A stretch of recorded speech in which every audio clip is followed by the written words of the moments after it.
बिस्मिल्लाहिर्रहमानिर्रहीम। आज हम एक अहम मौजू के साथ republicpolicy.com के यूट्यूब चैनल पे ब्यूरोक्रेसी के गाड़ियों के बारे में बात करेंगे। पिछले दिनों एक नोटिफिकेशन को लेके सोशल मीडिया पे बल्कि इलेक्ट्रॉनिक और प्रिंट मीडिया पे बहुत ज़्यादा बहस हुई कि पाकिस्तान के इक़्तिसादी हालात मुश्किल हैं, जबकि ब्यूरोक्रेसी के लिए गाड़ियाँ जो हैं वो अरबों रुपए लगा के ख़रीदी जा सकती हैं। तो सबसे पहले हम ये बात करेंगे, क्या ब्यूरोक्रेसी को या ब्यूरोक्रेट्स को गाड़ियों की ज़रूरत है। ब्यूरोक्रेसी को गाड़ियों की बिल्कुल ज़रूरत है, ख़ास तौर पे फील्ड ऑफिसर्स को, जिसमें assistant commissioner, deputy commissioners, additional deputy commissioners, additional commissioners, commissioner office हैं या दूसरे जो फील्ड के ऑफिस हैं, उनको गाड़ियों की ज़रूरत है। जो फिर सेक्रेटेरिएट के ऑफिसर्स हैं उनको भी गाड़ियों की ज़रूरत है, लेकिन इतनी उनको गाड़ियों की ज़रूरत नहीं होती जितनी फील्ड ऑफिसर्स को होती है। इसलिए ये एक कम्बिनेशन भी रखा जाता है कि फ़ील्ड के ऑफिसर्स को कौन सी आपने सहूलियात देनी है और सेक्रेटेरिएट के ऑफिसर्स को कौन सी सहूलियात देनी है।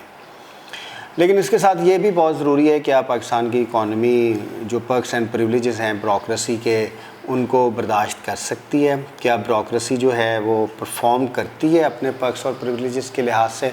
और ब्यूरोक्रेसी में एक सेगमेंट ये भी कहता है कि पर्क्स एंड प्रिविलेजेस के बजाय उनकी सैलरीज़ इतनी बेहतर हों कि जो उनकी फैसिलिटीज़ हैं वो उनकी सैलरीज़ में रिफ़्लेक्ट हों, ताकि वो अच्छे तरीके से अपनी जॉब को मैनेज कर सकें।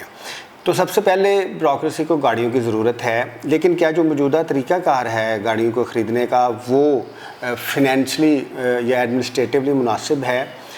अनफॉर्चुनेटली पंजाब में कोई फंक्शनल मोनेटाइजेशन पॉलिसी नहीं है। बेहतर तो ये है कि एक गाड़ियों की मोनेटाइजेशन पॉलिसी हो और गाड़ियाँ उनको उस पॉलिसी के तहत लेके दी जाएँ, उनकी सैलरी से माहाना डिडक्शन हो और गाड़ियाँ उनकी मलकियत में रहें। इससे एक ये फ़ायदा होगा कि एक गाड़ी भी उनको मिलेगी और दूसरा जो मेंटेनेंस के अखराजात हैं और जो पेट्रोल के अखराजात हैं उनमें भी बचत होगी। पंजाब के जितने भी ऑर्गेनाइजेशंस हैं या जो सूबाई ऑर्गेनाइजेशन हैं या जो फेडरल के ऑर्गेनाइजेशंस हैं, क्योंकि फेडरल गवर्नमेंट में मोनेटाइजेशन पॉलिसी इम्प्लीमेंट हो रही है। अब ये एक अलग क्वेश्चन है कि इम्प्लीमेंटेशन किस हद तक हो रही है, लेकिन जो दो बहुत बड़े अखराजात हैं जिसमें मेंटेनेंस के हैं गाड़ियों के और पेट्रोल के हैं, उसमें बहुत ही ज़्यादा इरेगुलरिटीज़ हैं। एक तो उससे बचत हो जाएगी और ह्यूमन रिसोर्स जो इस स्पेसिफ़िक काम के लिए सरकारी इस्तेमाल होता है उससे भी बचत होगी। और सबसे बढ़ के अगर गाड़ियाँ ब्यूरोक्रेसी के पास होंगी, उनकी मलकियत में होंगी और जो उन्होंने ख़ुद ख़रीदी होंगी किसी भी अच्छी स्कीम के तहत, तो वो उसकी अच्छे तरीके से हिफाजत करेंगे। तो सब्स्टिट्यूट प्लान रखना चाहिए गाड़ियों के ऊपर। और ये बिल्कुल बात अपनी जगह पे अहमियत रखती है कि इतना ज़्यादा ख़र्चा या इतनी ज़्यादा इन्वेस्टमेंट गाड़ियों पे नहीं होनी चाहिए, बल्कि अगर इसकी जगह कोई अच्छी मोनेटाइजेशन पॉलिसी आ जाए तो उससे गाड़ियों का जो तसर्रुफ़ है वो बेहतर तरीके से किया जा सकता है।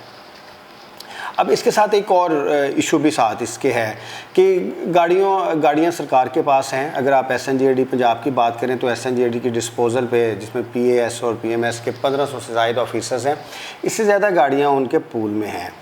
गाड़ियों की डिस्ट्रीब्यूशन असल मसला है। गाड़ियों की डिस्ट्रीब्यूशन इस लिहाज से आप कह सकते हैं कि जो बड़े ऑफिस हैं जिसमें डिप्टी कमिश्नर्स हैं, सेक्रेटरीज़ हैं या दूसरे ऑफिस हैं, उनके ऑफिसर्स के पास 4, 5, 6, 7 गाड़ियाँ नॉर्मली पाई जाती हैं। वो प्रोजेक्ट से भी गाड़ियाँ लेते हैं, अपनी गाड़ियाँ भी लेते हैं, बाकी डिपार्टमेंट की जो टूरिंग व्हीकल्स हैं वो भी अपने पास रखते हैं। इसको अगर आपने देखना हो तो कभी आप GOR1 में अगर आपका चक्कर लगे तो आप GOR1 के किसी भी घर में जाके देख सकते हैं। और गाड़ियों के लिहाज से एक मैं ये भी बात करना चाहूँगा कि जो हमारे ईमानदार ब्यूरोक्रेट्स हैं वो भी 5-6 गाड़ियाँ लाजमी इस्तेमाल करते हैं, हत्ता कि उनको इंटाइटलमेंट एक गाड़ी की, फिर 5-6 गाड़ियाँ नहीं, उनके साथ ड्राइवर्स भी हैं, उनके साथ पेट्रोल भी है और बाकी चीज़ें भी हैं। तो ये डिस्ट्रीब्यूशन ऑफ व्हीकल्स भी बहुत इंपॉर्टेंट है। सबसे पहले मोनेटाइजेशन पॉलिसी के तहत गाड़ियाँ ली जाएँ, जिससे गाड़ियों का एक बहुत बड़ा इशू ख़त्म हो सकता है। फिर डिस्ट्रीब्यूशन उसकी अच्छी हो, जिससे सरकारी वसाइल काफ़ी हद तक कम या बेहतर किए जा सकते हैं। और सबसे आखिर में जितने भी पर्क्स एंड प्रिविलेजेस हैं, इवन व्हीकल्स के हैं जो कन्वेंस अलाउंस की सूरत में हमें یا سول سرونٹس کو دیے جاتے ہیں، اگر اس کو ریشنلائز کر دیا جائے اور آپ کی سیلریز مارکیٹ بیس ہو جائیں، تو یہ جو دوسرے آپ کے ہاؤسز ہیں، آپ کی گاڑیاں ہیں، یہ جو دوسری سہولیات ہیں یا پرکس اینڈ پریولیجز ہیں، ان کو بہت اچھے طریقے سے ریشنلائز کیا جا سکتا ہے۔ تو گاڑیوں کا ایک بالکل مافیا موجود ہے جن کا انٹرسٹ گاڑیاں لینا ہے، اس کو بڑے اچھے طریقے سے کٹ کیا جا سکتا ہے کہ اگر اچھی ایک سبسٹیوٹ مونیٹائزیشن پالیسی لاگو کر دی جائے۔ Thank you very much.